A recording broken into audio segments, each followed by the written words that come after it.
Salut à tous et j'espère que ça va bien et aujourd'hui dans cette nouvelle vidéo on va réaliser un écran pour contrôler Spotify.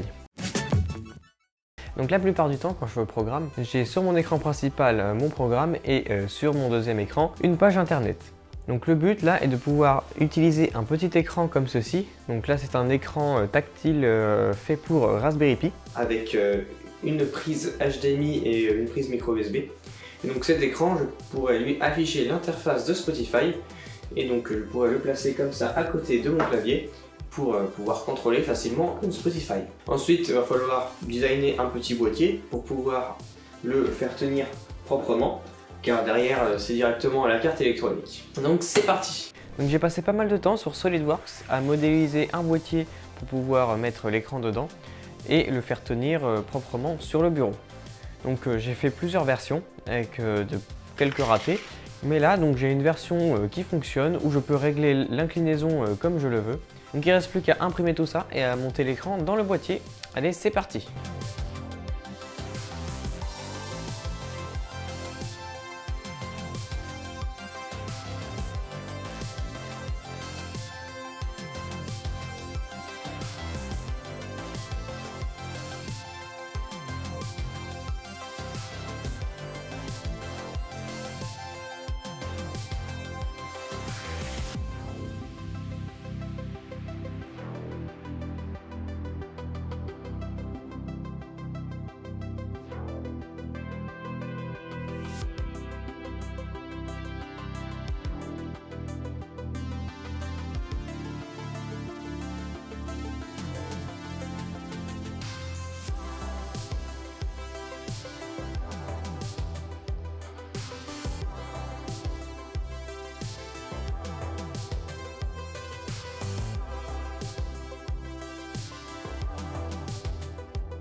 Donc une fois que tout est mis correctement dans le boîtier, on va pouvoir le brancher au PC.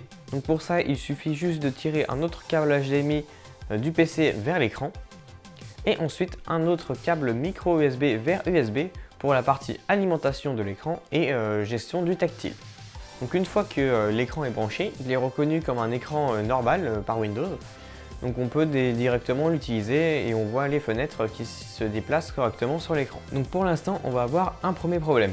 Si maintenant on touche l'écran et qu'on bouge, on se rend compte tout de suite que l'écran est calibré sur l'écran principal du PC. Donc pour changer ça, on va devoir aller dans le panneau de configuration de Windows, activer la vue en mode icône et aller dans PC Tablet Settings. À partir de là, on va aller sur le bouton configurer. Donc appuyez sur entrée jusqu'à temps que le texte apparaisse sur l'écran tactile. Une fois que le texte est sur l'écran tactile, appuyez 2-3 fois dessus et ensuite l'écran sera correctement calibré pour le tactile.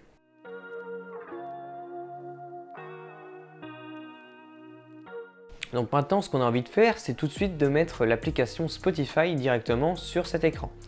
Le souci, c'est que l'application Spotify n'a pas été designée pour une résolution si petite, donc on se rend bien compte tout de suite que la plupart des informations sont coupées. Donc j'ai testé l'écran en mode vertical, en mode horizontal, à chaque fois il manque des informations et puis l'expérience utilisateur n'est vraiment pas très bonne. Donc pour pallier à ce problème, j'utilise l'interface web directement de Spotify, qui est sur open.spotify.com.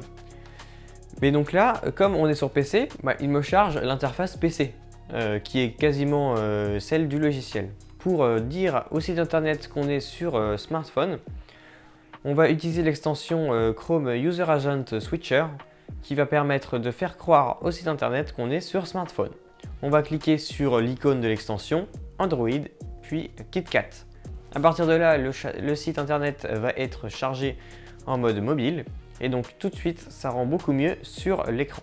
Ensuite, j'ai installé une autre extension qui s'appelle Steelbot qui permet d'injecter du code CSS sur le site. Ça va permettre d'enlever les pop-ups qui nous disent veuillez installer l'application Spotify et aussi d'enlever la barre de scroll Windows qui est sur la droite de l'écran. Donc j'utilise ces deux extensions et ça marche parfaitement. Ensuite, ce qu'on veut, c'est que Spotify démarre directement sur notre écran au démarrage de Windows. Donc pour ça, on va créer un petit raccourci.